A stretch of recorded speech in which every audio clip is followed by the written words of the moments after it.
ইল্লাল্লাহ লা ইলাহা ইল্লাল্লাহ লা ইলাহা ইল্লাল্লাহ মুহাম্মাদুর রাসূলুল্লাহ। আধা ঘন্টা কষ্ট দিলে আপনাদের, আধা ঘন্টা আচ্ছা, সকলেই বলি আলহামদুলিল্লাহ, দূরে বলি আল্লাহু আকবার, আল্লাহু আকবার। এই যে যখন মেরাজ থেকে এসে মেরাজের ঘটনাগুলা বলতে লাগলেন, প্রথম আকাশ কেমন দেখলেন, দ্বিতীয় আকাশ কেমন দেখলেন, তৃতীয় আকাশ কেমন দেখলেন, চতুর্থ আকাশ কেমন দেখলেন, পঞ্চম ষষ্ঠ সপ্তম আকাশ, সমস্ত আকাশের বর্ণনা দিলেন। মেরাজ শরীফের পুরো বর্ণনা যখন দেওয়া শুরু করলেন, জান্নাত বাইতুল মুকাদ্দাসের বর্ণনা দিলেন, সমস্ত আলোচনা যখন করতে লাগলেন, আবু জেহেলের কাছে খবরটা চলে গেছে।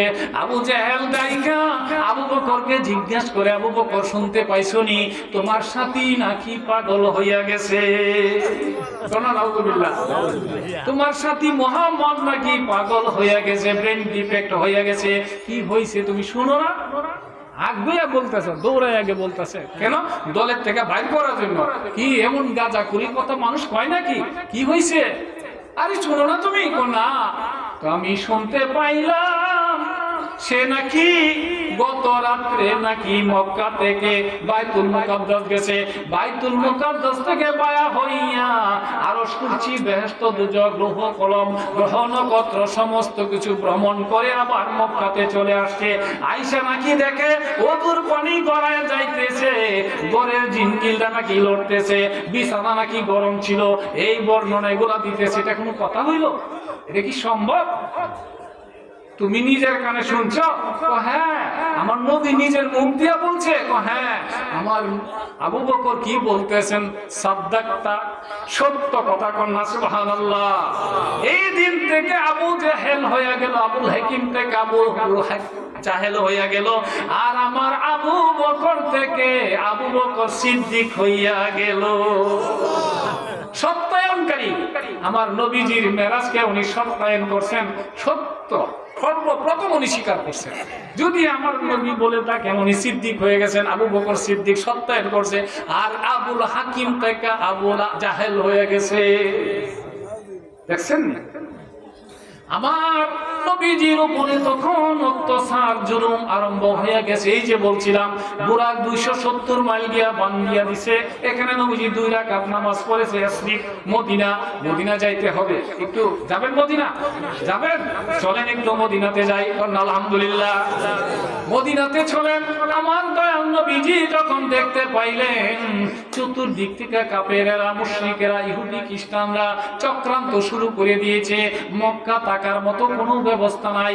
আমার আল্লাহ ডাক দিয়া বললেন, নবী গো দেরি করবেন না, আপনি চলে যান মদিনায়। কন্যা সুবহানাল্লাহ। এটা অনেক আগের অনেক ঘটনা। এই যে ইয়ামানের বাদশা তুব্বা আসছিলেন, এখানে অনেক লোক রেখে গেছে নবীর খিদমতের জন্য। কন্যা সুবহানাল্লাহ। আমি তো পাইলাম না, আরে আমি তো পাইলাম না, তোমরা যদি পাও আল্লাহ ভাই। আমি একটা ডায়েরি লিখে দিয়ে যাই, নবীর কাছে একটা চিঠি লিখে দিয়ে যাই। এমন থেকে আসছিল মক্কা দখল করার জন্য, মক্কা দখল করার জন্য আসছিল মক্কার লোকেরা। তৌরিত কিতাব, ইনজিল কিতাব, জবুর কিতাব, আসমানি কিতাব গোলা দরিয়া দিলেন। এমনের বাদশা তুব্বা, তুমি সৈন্য সামন্ত নিয়ে তুমি আসছো, তোমার সঙ্গে আমরা পারবো না। মক্কা তুমি দখল করতে পারো, কোনো সমস্যা আমাদের নাই, আমাদের কোনো কষ্ট নাই, কিন্তু এই যে দেখো আসমানি কিতাব, আসমানি কিতাবের মধ্যে লেখা আছে গো তুব্বা, মক্কা হবে শেষ পয়গম্বরের জন্মস্থান। কন্যা সুবহানাল্লাহ। এইটা যদি তুমি দখল করে নাও তাহলে তোমার উপরে আল্লাহর গজব নাজিল হইতে পারে। তুব্বার মনটা ঘুইরা গেল। আরে এত হাজার হাজার বছর আগের কিতাবের মধ্যে, আসমানি কিতাবের মধ্যে, তারা যদিও বড় ছিল কিন্তু তারা পণ্ডিত ছিল, আসমানি কিতাবের এলেম তাদের কাছে ছিল, তারা জানতো বিভিন্ন গণকের দ্বারা, অ্যাস্ট্রোলজির দ্বারা, বিভিন্ন তত্ত্বের ধারা তারা এগুলো সংগ্রহ করছে। এখন না, যদি উনি এখানে আসে তাহলে আমার ভালো হবে না, এটা দখল করবে। তখন চলে গেল আসরিফ মদিনা এই জায়গাটাকে দখল করবে। এই যে এখন দখল চলে না, যারা শক্তিশালী দেশ ছোট ছোট দেশগুলো দখল করে পুতুল সরকার বানায় রাখে, এখান থেকে শোষণ করে। মদিনা চলে গেলেন, ইয়াসরিবে গেলেন। ইয়াসরিবে যাওয়ার পরে ইয়াসরিবের মানুষগুলা বলতেছে, তুব্বা তুমি এমন দেশ থেকে সৈন্য নিয়ে আসছো দখল করার জন্য, আমরা তো গরিব মানুষ, আমরা পারবো না তোমার সঙ্গে, আমাদের অস্ত্র বল নাই, জনবল নাই, সৈনিক নাই, আমাদের কাছে এত শক্তি নাই, তুমি দখল করতে পারো। এই যে আসমানি কিতাব দেখো, মক্কা হইল শেষ পয়গম্বরের জন্মস্থান, আর মদিনা হইল ওনার হিজরতের স্থান। উনি এখানে হিজরত করবেন। মক্কার মানুষেরা উনি যখন মেরাজে যাইবেন, মেরাজ থেকে আইসা যখন মেরাজের আলোচনাগুলো করতে থাকবেন, তখন কাফেরেরা ওনার উপর অত্যাচার করবেন। আল্লাহর হুকুমে উনি মদিনায় হিজরত করবেন, ওনার এখানেই হবে রওজা মুবারক, কন্যা সুবহানাল্লাহ। তখন তুব্বার মনটা ভুলে গেল, মহব্বত লেগে গেল, কি করা যায়। নবীজি দুনিয়াতে আসার 800 মতান্তরে 850 বছর আগের ঘটনা, সেই কবর। তুব্বার মনটা গলে গেল, উনি চিন্তা করলো, আমি তো এতদিন হায়াত পাইব না, কিন্তু এখন কি করা যায়, আমি কি উপকরণের জন্য করতে পারি। তখন এমনের বাদশা তুব্বা তার ছেলেকে একটা চিঠি দিল, বাবা এই পত্রটা তুমি শেষ পয়গম্বরের কাছে পৌঁছায় দিবা, তুমি যদি না পারো তোমার ছেলের কাছে দিবা, তোমার ছেলে যদি না পারে সে তার ছেলের কাছে দিবে, সে যদি না পারে সে তার ছেলের কাছে দিবে, সে যদি না পারে তার ছেলের কাছে দিবে, যে কোনোভাবে উত্তরাধিকারী সূত্রে পর্যায়ক্রমে যেন আমার এই চিঠিটা আখিরি জামানার নবীর কাছে পৌঁছে, কন্যা সুবহানাল্লাহ ওসিয়ত করে দিলেন।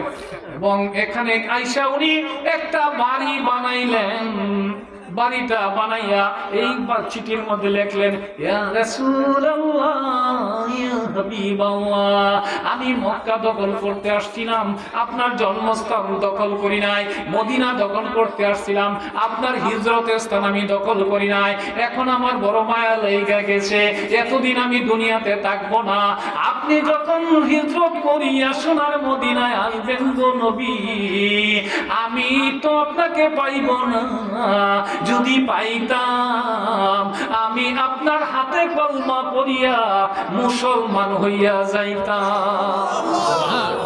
আল্লাহু আকবার, আল্লাহু আকবার, ইয়া রাসূলুল্লাহ, মুসলমান হয়ে যাইতাম। নবী গো, দয়াল নবী, আপনি আমার সালাম গ্রহণ করবেন, আপনি দুনিয়াতে আসিয়া যত মানুষ মুসলমান বানাইবেন, উম্মত বানাইবেন, এই মানুষগুলোর মধ্যে আমি তুব্বার নাম 1 নম্বরে লিখবেন, আমি আপনার প্রথম উম্মত, আমি আপনার এই নাম শুনিয়া আমি আপনার উপরে অগ্রিম কলমা পড়ে গেলাম, লা ইলাহা ইল্লাল্লাহ মুহাম্মাদুর রাসূলুল্লাহ সাল্লাল্লাহু আলাইহি ওয়াসাল্লাম, আমি আপনার প্রথম উম্মত, অগ্রিম ঈমান আনলাম। সুবহানাল্লাহ। এখন এই চিঠিটা আমি লেখা দিয়ে গেলাম, আপনার এখানে বাড়ি নাই, ঘর নাই, আত্মীয় নাই, স্বজন নাই, বন্ধু নাই, বান্ধব নাই, বিবি নাই, বাচ্চা নাই, কেহ আপনার এখানে নাই, কোথায় থাকবেন, কোথায় কি করবেন, কে আপনাকে আপ্যায়ন করবে, আমি আপনার জন্য বাড়িটা বানায় রেখে গেলাম, মেহেরবানি করিয়া আমার এই বাড়ির মধ্যে আপনি তশরিফ আনয়ন করবেন, এটা কারো বাড়ি না, এটা আমার না, আপনার নামে আমি উইল করিয়া দেয়া গেলাম, দলিল করিয়া দিয়ে গেলাম, আপনি এই বাড়িতে অবস্থান করবেন, কন্যা সুবহানাল্লাহ। পরের বাড়িতে থাকুন লাগে নাই, দেখছেন আল্লাহ তারে ভালোবাসে, আল্লাহ তার জন্য সমস্ত ব্যবস্থা করে রাখেন, যত বড় বিপদ তত বড় রহমত। সুবহানাল্লাহ কন্যা। এমনের বাদশা এই কাজ করে চলে গেল। এখন নবীজি হিজরত করিয়া কোথায় যাবে, আরে কোথায় যাবে, কে আশ্রয় দিবে? আমার নবীজি হিজরতের রাত্রে ডাকতেছে আবু বকর, শুনছেন তো ঘটনা? আবু বকরকে বলছিলেন বহুদিন আগে, হিজরত করতে হবে, কিন্তু দিন তারিখ বলে নাই। 6 মাস পাওয়া যায়, 9 মাস পাওয়া যায়, 6 বছর পাওয়া যায়, 9 বছর পাওয়া যায়, কিন্তু বহুদিন আগে দিন তারিখ বলা হয় নাই। আর এই দিন হযরত আলীকে ডাক দিলেন, আলী রে, আমি তো সোনার মক্কা ছাড়িয়া সোনার মদিনার পথ ধরলাম। হুজুর আমি তো জানি যাবেন, শুনছি, কোন দিন যাবেন এটা জানি না, কিন্তু শুনছি আপনি যাবেন। আমি কি আপনার সঙ্গী হইতে পারবো? আরে আলী না, তুমি আমার সঙ্গী হইতে পারবে না, আমার সঙ্গী হবে আবু বকর। সুবহানাল্লাহ। এক এক ফুলের এক এক গন্ধ। আমার সঙ্গী হবে আবু বকর। হুজুর আমি আপনার কি উপকার করতে পারি?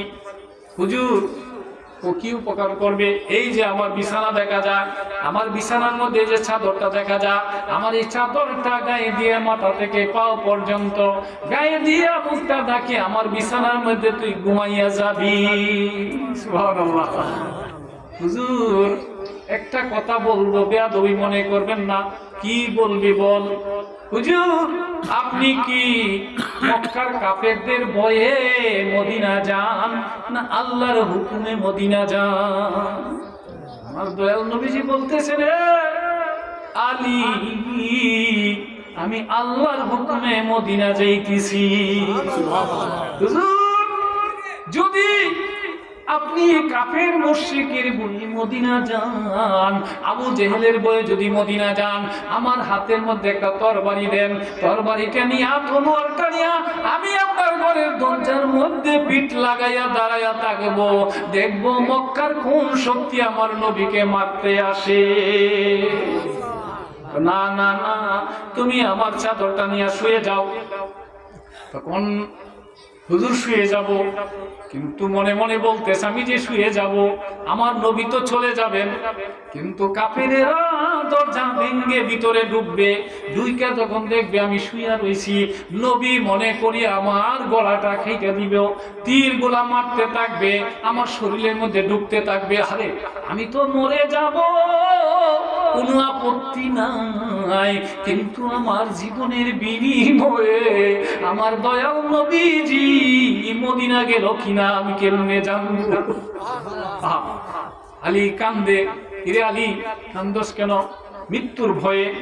রাসূলুল্লাহ গো, ইয়া হাবিবাল্লাহ, আমি মরণের ভয়ে কান্দি না, আমি মরে যাব।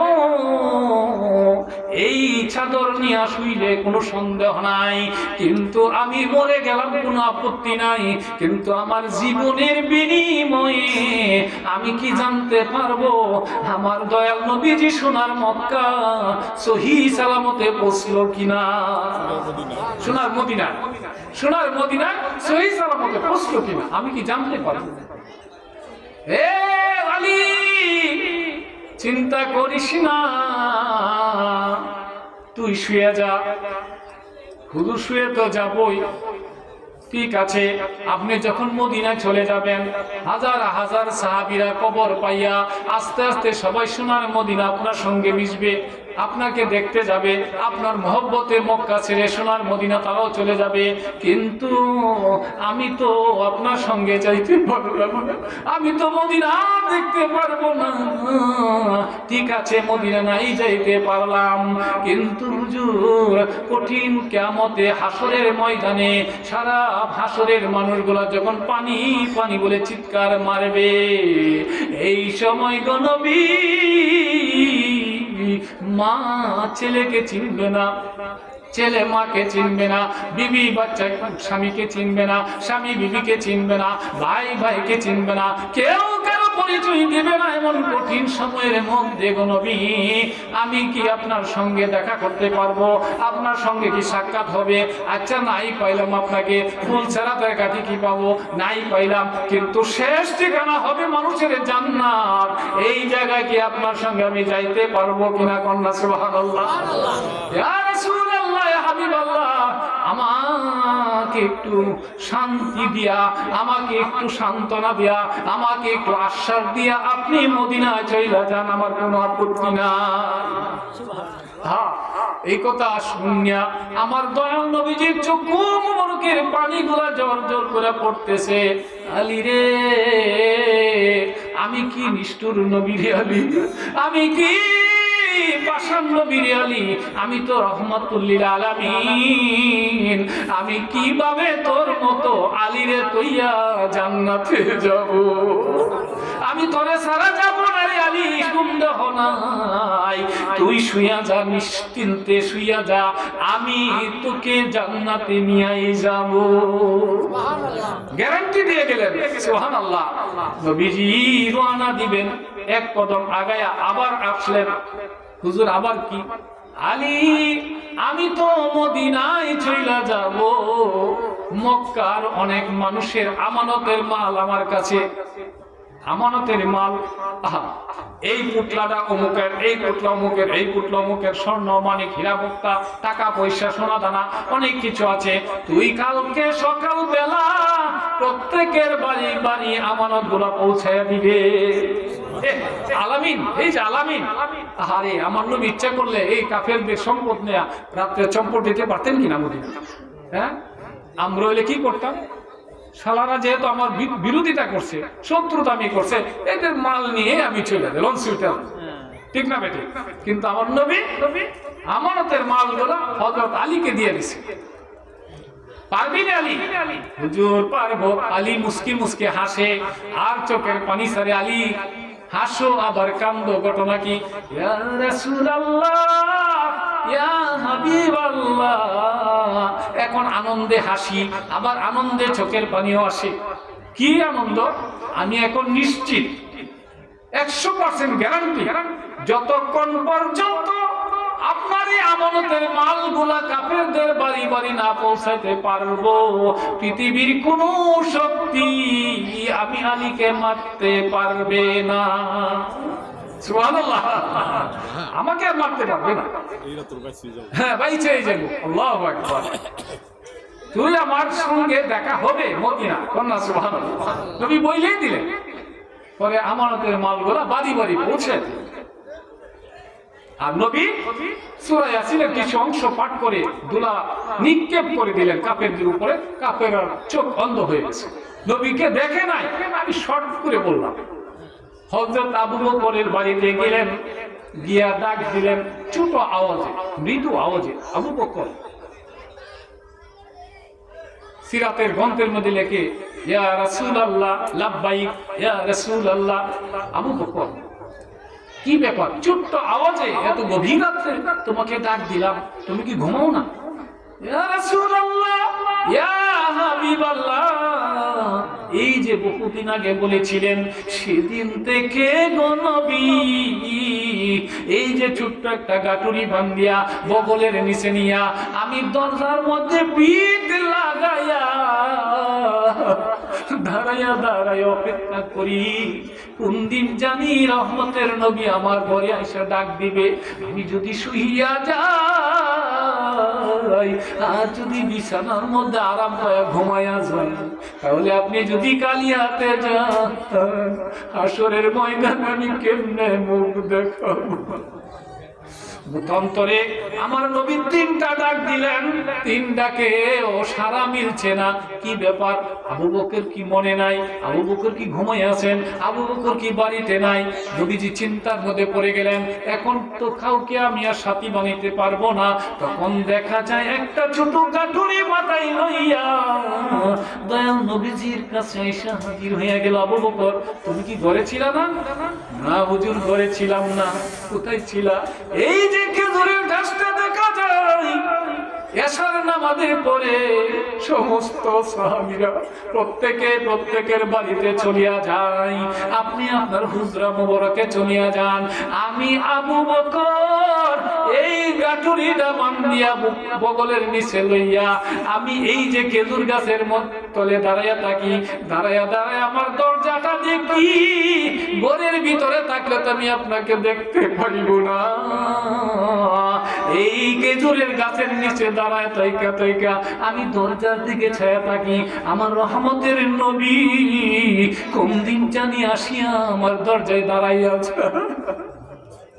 এই জন্য আমি আপনাকে পাহারা দেই।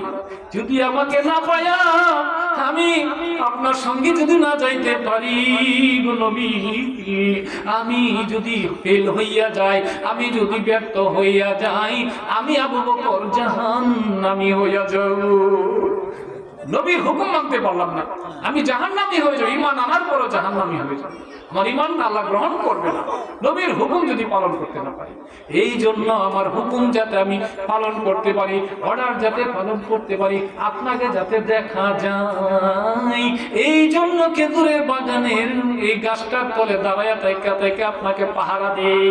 দয়াল নবী গো, আমি বিছানায় গেলে যদি বিছানার মায়ায় পইরা যাই, বাসায় গেলে যদি বিবি বাচ্চার মায়া কইরা যাই, এই জন্য নবী এইভাবে আমি দাঁড়াইয়া আছি। নবী চোখের পানি ছেড়ে দিলেন, আবু বকর তুমি আমাকে এত ভালোবাসো, ইয়া রাসূলুল্লাহ জীবন দিব ঈমান দিব না, আপনার জন্য জীবন দিব কিন্তু ঈমান দিব না। নবীর ভালোবাসার নাম ঈমান, বুখারী শরীফে হাদিস। নবীর ভালোবাসার নাম নামাজের নাম ঈমান না, ওযুর নাম ঈমান না, গোসলের নাম ঈমান না, হজের নাম ঈমান না, নবীর ভালোবাসার নাম ঈমান। কন্যা সুবহানাল্লাহ। নবীর ভালোবাসা যদি থাকে, আপনার হজ কবুল হবে, আপনার নামাজ কবুল হবে, আপনার যাকাত কবুল হবে, আপনার জিকির কবুল হবে। নবীর ভালোবাসা যদি না থাকে, এই মানুষ কোনো আমল কবুল হবে না। নবী আপনাকে ভালোবাসি, কতটুকু ভালোবাসো?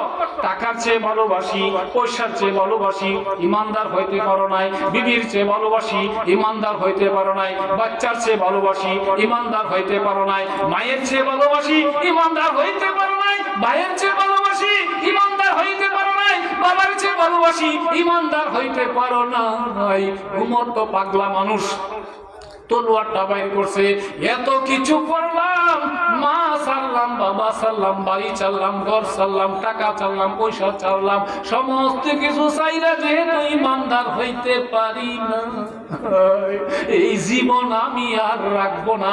আমি তো পাগলা মানুষ, হুজুর জানেন, তলোয়ারটা নিয়ে কানের মধ্যে গলার মধ্যে লাগাইয়া দিছে, হুজুর এখন টান মারবো আর জীবন রাখবো না। নবী হাতের মধ্যে টানলে ধরে, ওমর এখন তুমি ইমানদার হইছো। কন্যা সুবহানাল্লাহ। এখন তুমি ইমানদার হইছো। বুখারী শরীফের হাদিস, লা ইউমিনু আহাদুকুম হাত্তা আকুনা হাব্বা ইলাইহি মিন ওয়ালিদিহি ওয়া ওয়ালাদিহি ওয়ান নাসি আজমাইন। টাকার চেয়ে, পয়সার চেয়ে, মায়ের চেয়ে, ভাইয়ের চেয়ে, বাবার চেয়ে, সম্পদের চেয়ে, সমস্ত কিছুর, যেমন কি নিজের জীবনের চেয়ে যতক্ষণ পর্যন্ত নবীকে বেশি ভালোবাসতে না পারবে, ততক্ষণ পর্যন্ত ঈমানদার হওয়া যাবে না। ঈমান নবীর ভালোবাসা, নবীর ভালোবাসার নাম ঈমান। এখন আবু বকর সিদ্দিক গাঁটুরি হাতে নিয়ে নবীজির পিছনে পিছনে যায়, আর আমার দয়াল নবীজি এই যে পিছনে তাকাইয়া তাকাইয়া চোখের পানি ছিল। হযরত আবু বকর সিদ্দিক তাজিমের সহিত, আদবের সহিত নবীজির শির মোবারক আবার মদিনার দিকে ঘুরাইয়া দেয়। হুজুর আবার পিরা পিরা মক্কার দিকে তাকায়। ইয়া রাসূলুল্লাহ, হাবিবাল্লাহ, মক্কার লোকেরা এত অত্যাচারের পাহাড় আপনার মাথায় ঢালিয়ে দিয়েছেন, এখন কেন বারবার মক্কার দিকে ফিরেন, মদিনা চলেন, আর পিছনের দিকে তাকাইবেন না? দয়াল নবীজি কান্দে আর কয়, আবু বকর, মক্কায় আমার মায়ের দেশ, মক্কায় আমার বাবার দেশ, মক্কায় আমার জন্মভূমি, মক্কায় আল্লাহর কাবার দেশ। আবু বকর, মক্কার কথা আমি বলতে পারি না, মানুষের কথা আমি বলতে পারি না। হুজুর এত অত্যাচার, এত জুলুম, এত নির্যাতন হওয়ার পরে আপনি মক্কার কথা বলতে পারেন না। মক্কা ছেড়ে দয়াল নবী, বলেন, মক্কা ছেড়ে দয়াল নবী মদিনাতে যায়, ফিরে ফিরে দয়াল পিছনের দিকে চাই, ফিরে ফিরে দয়াল নবী মক্কার দিকে চাই। কি মায়া রহমতের নবী, এত অত্যাচার এত জুলুম করার পরেও এদিকে চায়। আবার আবু বকর নবীজির একবার পিছনে যায়, আর একবার সামনের দিকে দৌড় মারে, আর একবার ডাইনের দিকে যায়, আর একবার বামের দিকে দৌড়াইতে থাকে। হযরতে আবু বকরকে ডাক দিয়া বলে, আবু বকর, এমন একটা বিপদের রাত্রে তুমি এমন করতেছো কেন? এটা তো বেয়াদবি হইতেছে। ইয়া রাসূলুল্লাহ, ইয়া হাবিবাল্লাহ, আমার বেয়াদবি মাফ করবেন, বেয়াদবি হইল, আমার কিছু করার নাই। কারণটা কি? এমন করছো কেন? হুজুর, আমি যখন ডাইনে যাই আমার কাছে মনে হয় কোন কাফেরনি বাম দিক থেকে তাকে আক্রমণ করে, আবার যখন পিছনে যাই আমার কাছে মনে হয় কোন কাফেরনি সামনে দিয়ে আক্রমণ করে, আবার দৌড়িয়া সামনে যায়, সামনের দিকে গেলে যেন আমার কাছে মনে হয় পিছনে কেউ জানি আক্রমণ করে কিনা। যখন মানুষ বিপদগ্রস্ত হয় তখন খালি পিছনে ডাইনে বামে তাকাইতে থাকে, কোন দিক দিয়ে জানে আক্রমণ হয়। ঠিক না বেঠিক? এই জন্য আমি আবু বকর সবকে থাকতে আমার দয়াল নবীজির উপরে কোনো আঘাত করবে আমি আবু বকর মাইনা নিতে পারবো না। আমি আঘাতগুলো আমার নিজের শরীরের মধ্যে নেওয়ার জন্য আমি আপনার চতুর্পাশে দৌড়াদৌড়ি করতেছি, কন্যা সুবহানাল্লাহ, আর সামনে আগাইতেছি। আমার নবী কত খুশি হয়ে গেলেন। আবু বকর, এই আবু বকরের কোনো তুলনা আছে? কোনো তুলনা নাই। নবীর সঙ্গে শুইছেন, কন্যা সুবহানাল্লাহ, রওজা মুবারক, আল্লাহু আকবার। তখন যারা গিয়েছেন মদিনা, নবীজির সঙ্গে হযরত আবু বকর, হযরত ওমর, সুবহানাল্লাহ, তখন নবীজি হিজরত করিয়া কয়বরের গিরিপথ দিয়ে রওনা দিলেন। কয়বরের গিরিপথটা, গিরিপথ তো বুঝেন পাহাড়ের ভিতর দিয়ে যে রাস্তাটা, অন্ধকার রাস্তা, এই দিক দিয়ে মানুষ চলাফেরা করে না। শত্রুর যদি ভয় থাকে, আপনি যদি কোনো সময় আসামি হয়ে যান, পুলিশ যাতে আপনারা খুঁজে না পায়, বিজন এলাকা দিয়ে চলবে। ঠিক না বেটে? নিরাপদে যাতে পৌঁছা যায়, কোনো ময়দান মাঠ দিয়া খোলা রাস্তা দিয়ে যাবে না।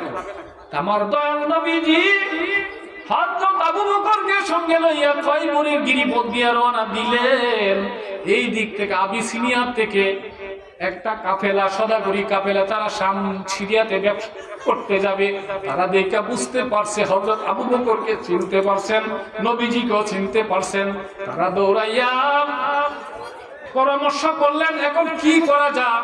এই যে দয়াল নবীজি ওনার সঙ্গীকে নিয়ে মদিনা হিজরত করতেছেন, তারাও জানতো, তারাও তৌরাত কিতাবের জ্ঞানী ছিল, তারাও জানতো হিজরত করবেন। আহা, তারা দৌড়াইয়া মদিনাতে চলে আসলেন। দৌড়াইয়া মদিনাতে আইসা মদিনার সমস্ত সর্দারদেরকে ডাকলেন। কি গো সর্দারেরা, তোমরা খবর পাইছনি? কি এই বণিকেরা কি খবর? সদাগরেরা কি খবর? আমরা তো আবিসিনিয়া থেকে বাণিজ্য করতে শাম সিরিয়াতে রওনা দিছি, তোমাদের নবী মক্কা থেকে হিজরত করে একজন সঙ্গী নিয়ে মদিনাতে আসতেছে, কন্যা সুবহানাল্লাহ। আমরা দেখেছি তোমরা তাদের নিরাপত্তার জন্য এলাকার কিছু যুবক পাঠায় দাও, যাতে কাফেরারা পিছন দিয়ে আসলে তারা যেন এটা শেল্টার দিতে পারে, আক্রমণটা যেন তারা প্রতিহত করতে পারে। সহিহ সালামত যেন মক্কা থেকে মদিনা উনি হিজরত করে পৌঁছতে পারে, কন্যা সুবহানাল্লাহ। তখন মদিনার লিডাররা চতুর্দিকে ঘোষণা দিয়ে দিল, কে কোথায় আসো, আসো। পরামর্শ আছে, বিশেষ খবর। কি খবর? সর্দার, এই ঘটনা, এখন কি করা যায়? তখন যুবকেরা রেডি হয়ে গেল, আমরা নবীর রক্ষার জন্য, নবীর নিরাপত্তার জন্য আমরা রেডি, জীবন দিতে প্রস্তুত, কন্যা সুবহানাল্লাহ। যদি কোনো নেতাকে কেউ ভালোবাসে তার জন্য জীবন দিতে চায় না? তেমন নবীর উপরে কোনো নেতা আছে? উনি দুজাহানের নেতা। তারা খন্ড খন্ড হয়ে তিনটা ভাগ হয়ে গেলেন, 20 জন, 30 জন, 10 জন, এভাবে কাফেলা করে এক দলকে পাঠিয়ে দিল কয়বরের গিরিপথে, আরেক দলকে পাঠিয়ে দিল কাদসিয়ার পথে, আরেক দলকে পাঠিয়ে দিল হুনাইনের পথে, কন্যা সুবহানাল্লাহ। যে দিক থেকে একদিক থেকে আসবেনি। বদরের ময়দান তো ছিল খোলা, বদরের ময়দান দিয়ে কোনো মানুষ পাঠাইছে না। এখন আমার নবীজি কয়বরের গিরিপথ দিয়ে আসতেছে, তিন পথেই মানুষ আছে, সমস্যা নাই। মদিনার একটা ছেলে ছিল 12-13 বছরের বয়স, ছেলেটির নাম ছিল সাদ, একটা সর্দারের ছেলে। এই সাদ কবরটা পাইছে। প্রত্যেক এলাকায় দেখবেন একটা ছেলে থাকে, এরা সবাই মানে। মেয়েদের মধ্যে একটা মেয়ে থাকে, সবাই তারে মানে, আছে কিনা? হ্যাঁ, পরে ভবিষ্যতে লিডার হয়। হ্যাঁ, সবাই ছোট সময় মানে। আমার হুজুর বলতে মন কাটা ছোট সময় চুপকা হয়ে ওঠে, চুপকা কাটা। এরা সবাই মানে। এই তোমরা পাহাড়ের উপরে উঠছে, সানিয়া পাহাড়ের উপর ওইটা ডাকতেছে, তোমরা তাড়াতাড়ি আসো, একটা সুখবর আছে। কি রে সাদ, এত সকালবেলা কি সুখবর? আমি আমার আব্বার কাছে শুনছি এমন এমন ঘটনা। মক্কা থেকে হিজরত করে মদিনাতে আসতেছে দয়াল নবীজি, ওনার একজন সঙ্গীকে নিয়ে। সুবহানাল্লাহ। তার নিরাপত্তার জন্য কাছিয়ার পথে, হুনাইনের পথে, কয়বরের গিরিপথে আমার আব্বা লোক পাঠায় দিছে, কিন্তু বদরের পথে কোনো লোক পাঠাইছে না। কেন? বদর হলো খোলামেলা জায়গা। তার সংবাদ শুই না 3 থেকে 3,500 ছোট ছোট বাচ্চা, এই ধরনের 10 বছর, 8 বছর, 12 বছর এমন পোলাপান, ছোট ছোট ছেলে মেয়েরা প্রায় 3 থেকে 3,500 আইসা হাজির হয়ে গেছে। এখন তুমি কি করতে চাও? বলে আমরা বদরের পথে যাবো। কন্যা সুবহানাল্লাহ। বদরের পথে যাইবা, একটু খোলা জায়গা, খোলা জায়গাতে তো নবী আসবে না, এখান তো শত্রুরা দেখবে। সাদ বলতেছে, তোমরা জানো না রে ছেলেরা, ও মেয়েরা তোমরা জানো না, আমার মন বলতেছে আমার দয়াল নবীজি হুনাইনের পথে যাবে না, কয়বরের পথে যাবে না, কাছিয়ার পথেও যাবে না। আমার দয়াল নবীজি বদরের পথ দিয়ে আসবে। সুবহানাল্লাহ কইবেন কি? শিশু বাচ্চা 10-12 বছরের বয়স, কয় আমার নবী এখান দিয়ে আসবে। বলে কেন আসবে? এটা তো খোলামেলা জায়গা, এখানে তো শত্রু দেখবে। ও এই জন্যই আসবে।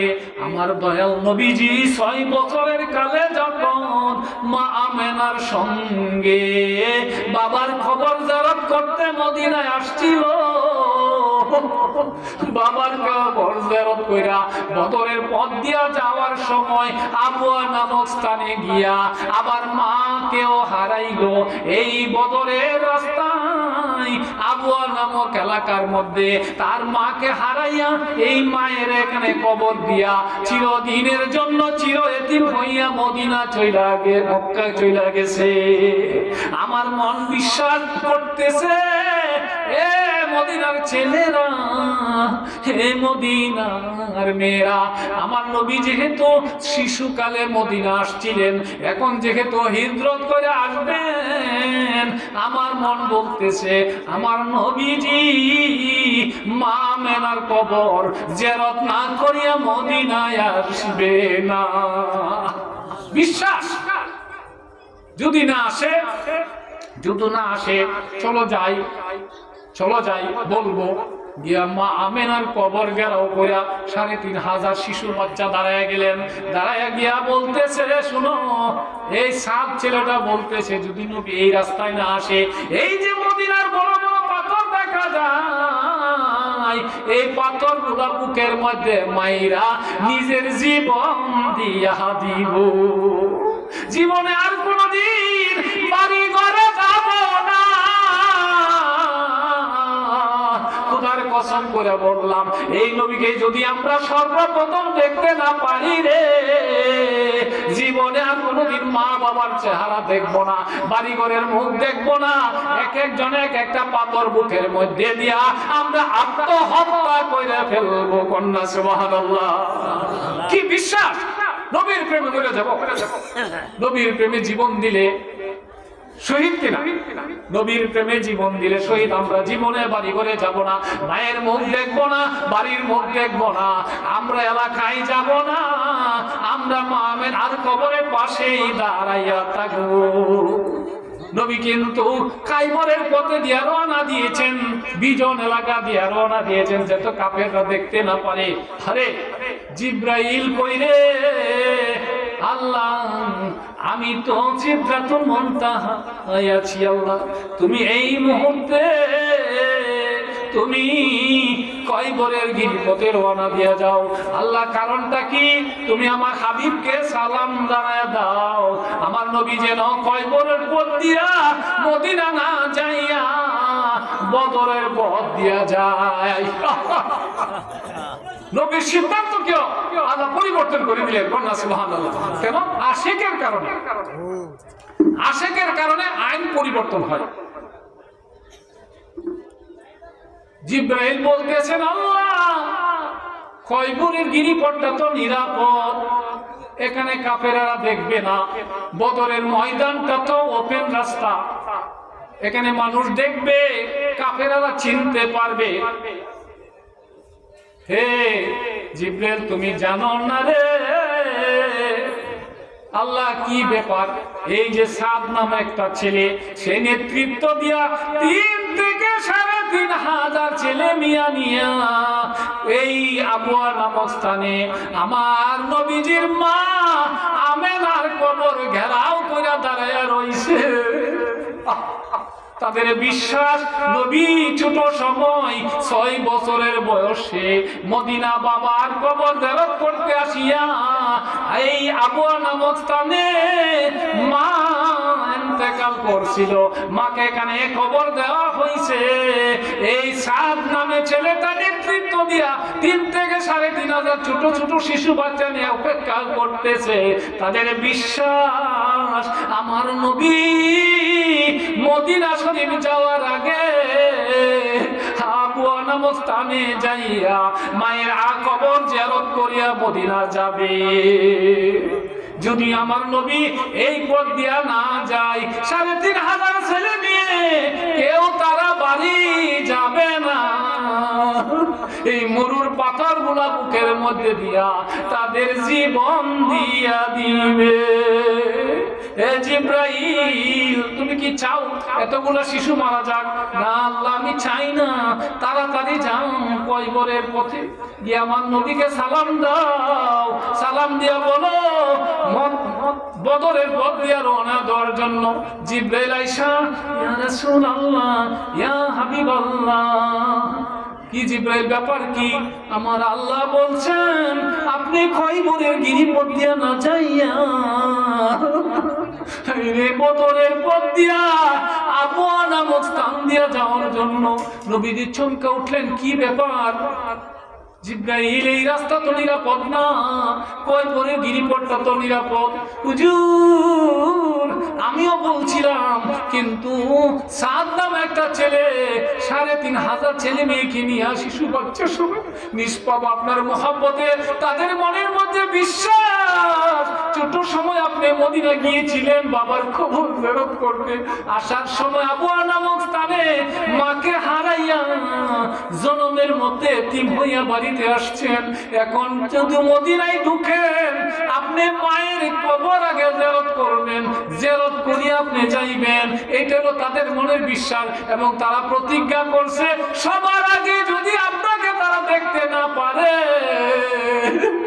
তাহলে তারা এই যে বড় বড় মরুর পাথর গুলা বুকের মধ্যে দিয়া আত্মহত্যা করে ফেলবে, জীবনে আর বাড়ি ঘরে যাবে না।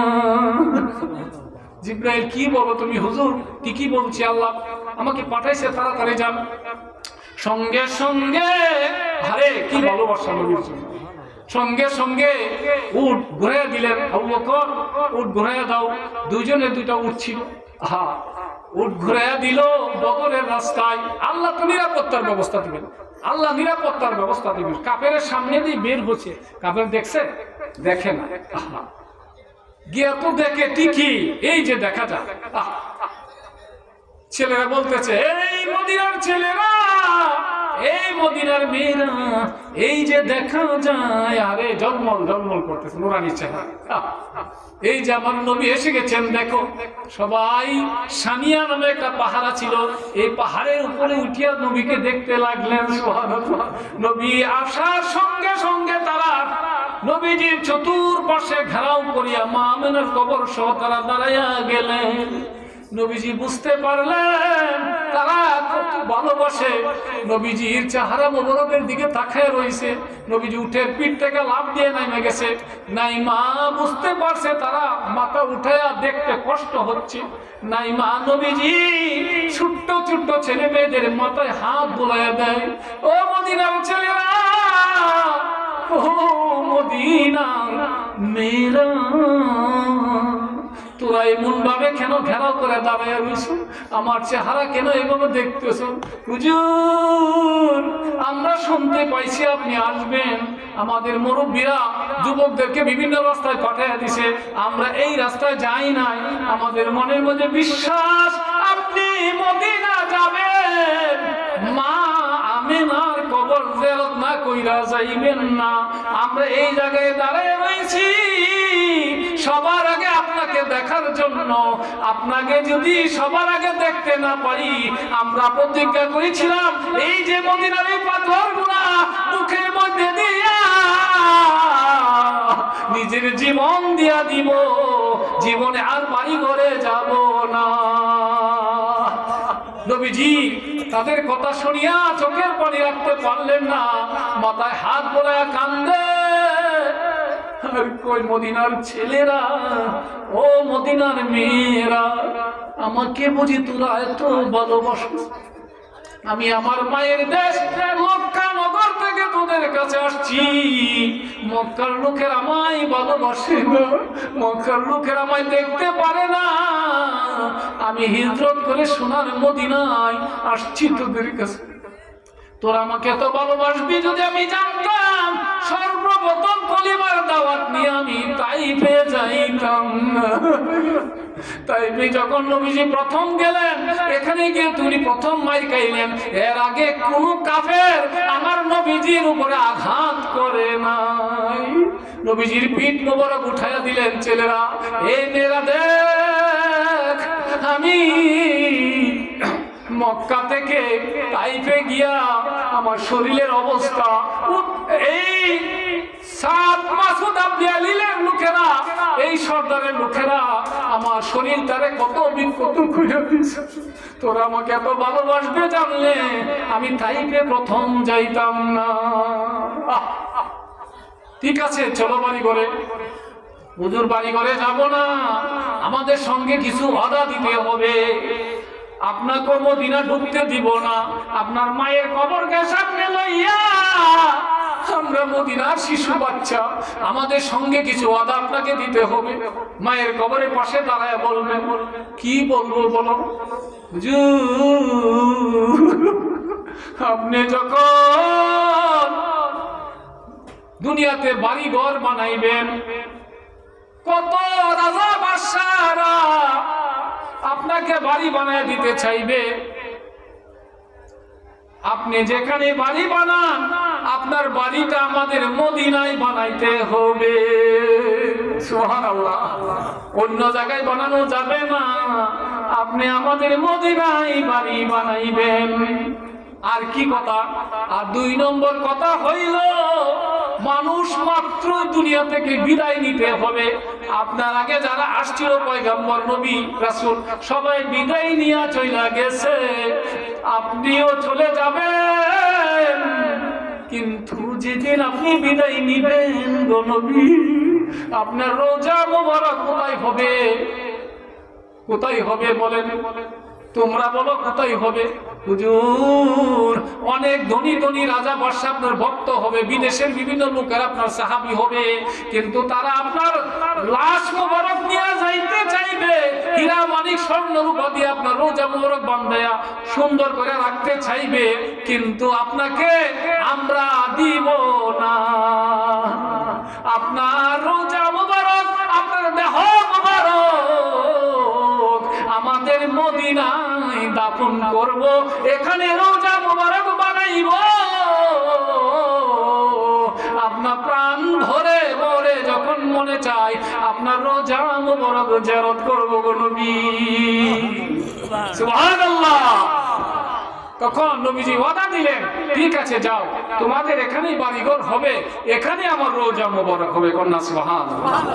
এই যে কোন বাড়িতে উঠলেন? এই যে আমনের বাদশা তুব্বা, আমার উট আল্লাহর পক্ষ থেকে প্রশিক্ষণ।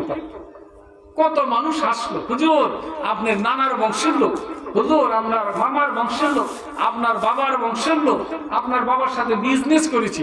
না, আমার উট আল্লাহর পক্ষ থেকে ট্রেনিং দেওয়া, প্রশিক্ষণ দেওয়া। কন্যা সুবহানাল্লাহ।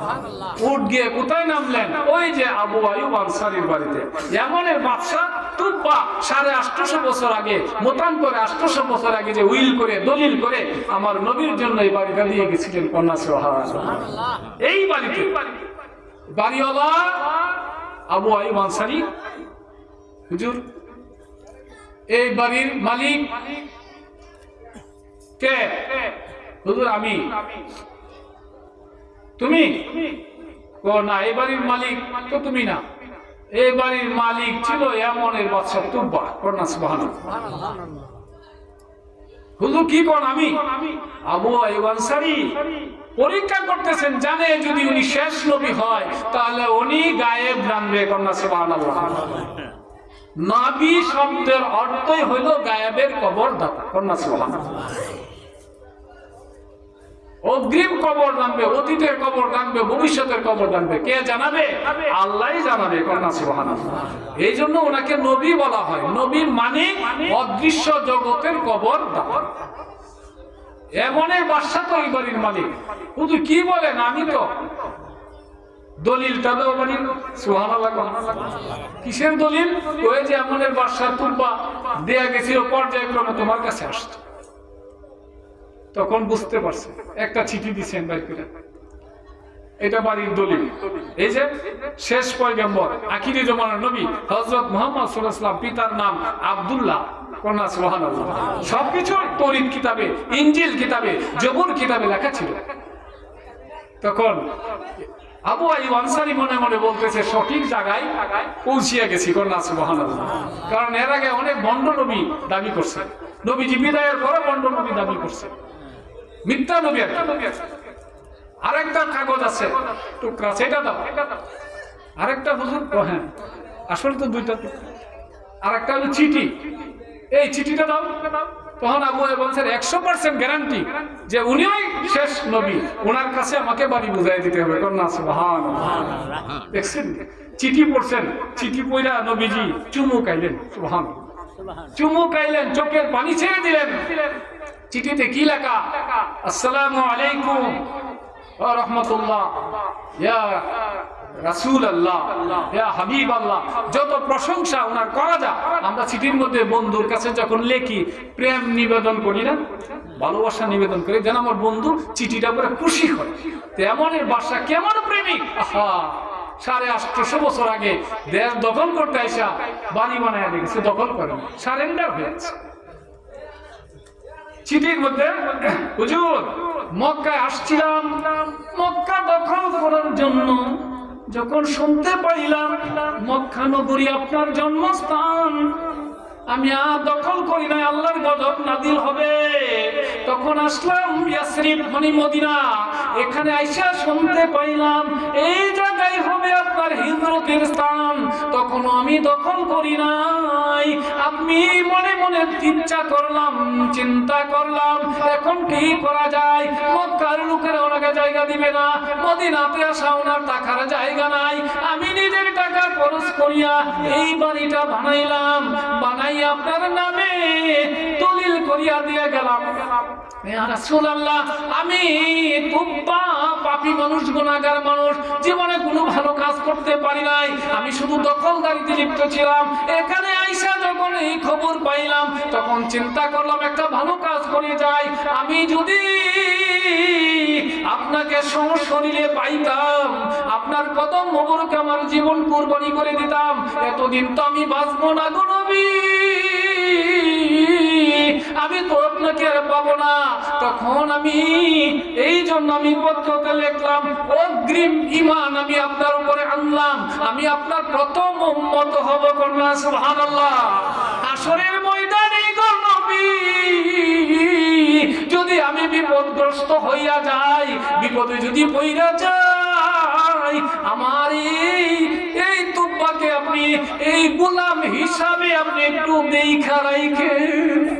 নবীজি চিঠি পড়ে আর চোখের পানি ছেড়ে, আরে মক্কার লোক, আমার আপন লোকেরা, আমার বন্ধু বান্ধবেরা, আমার আত্মীয় স্বজনেরা, আপন চাচা পর্যন্ত আমার এই মক্কা থাকতে এমনের বাদশাহ, জালিম বাদশাহ, সে পর্যন্ত এখানে আইসা আমার জন্য বাড়ি বানায়া দিয়ে গেল রে।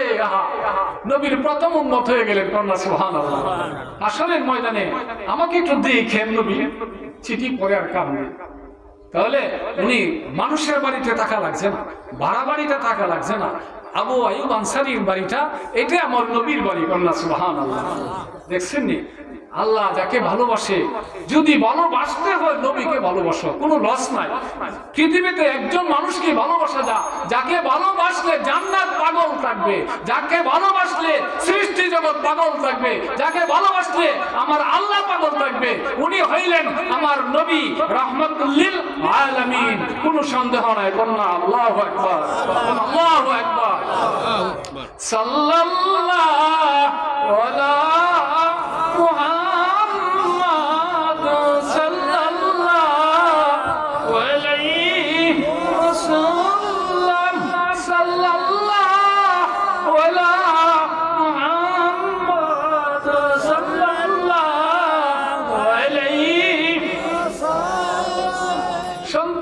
মুক্তিদাতা এলেন দুনিয়ায়, আসেন সবাই দাঁড়াইয়া সালাম জানাইয়া, নবী সালাম আলাইকা ইয়া রাসূল, সালাম আলাইকা ইয়া হাবিব, সালাম আলাইকা সালাওয়াতুল্লাহ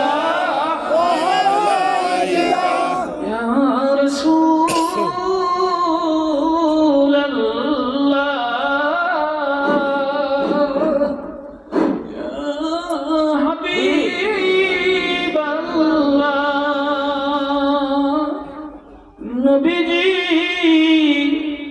আপনাকে সালাম,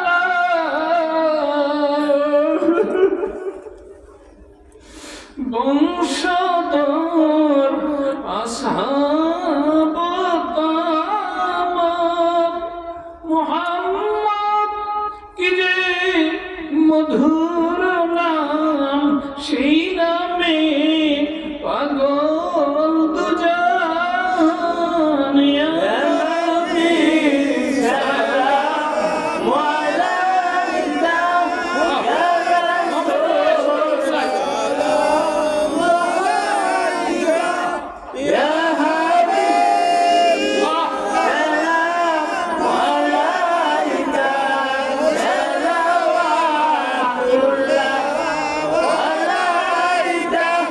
63 বৎসর কাঁদলেন দুনিয়া,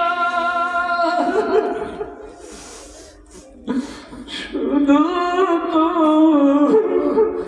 উম্মতের মায়া, এখনো কান্দে মদিনা, পাগলদের কানে শোনা যায়, ইয়া নবী সালাম আলাইকা ইয়া রাসূল, মদিনা মদিনা আলাইকা ইয়া হাবিব, সালাম আলাইকা সালাওয়াতুল্লাহ আলাইকা।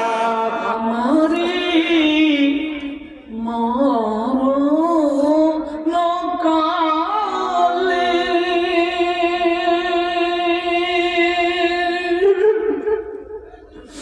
আপনাকে কাছে পাইলে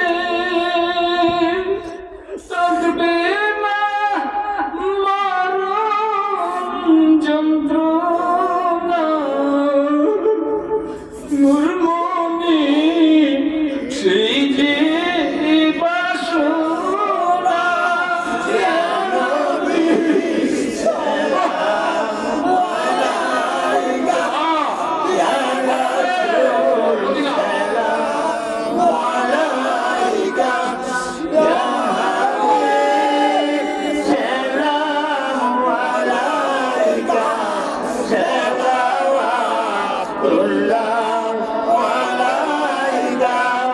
আপনি যে রহমতের বান্দা,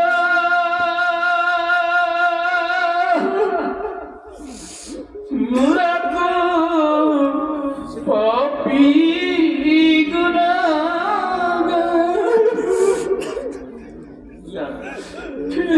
আছে মোদের তরাইবার, শুধু তো ভরসায় আপনার ইয়া নবী সালাম আলাইকা, ইয়া রাসূল সালাম আলাইকা, ইয়া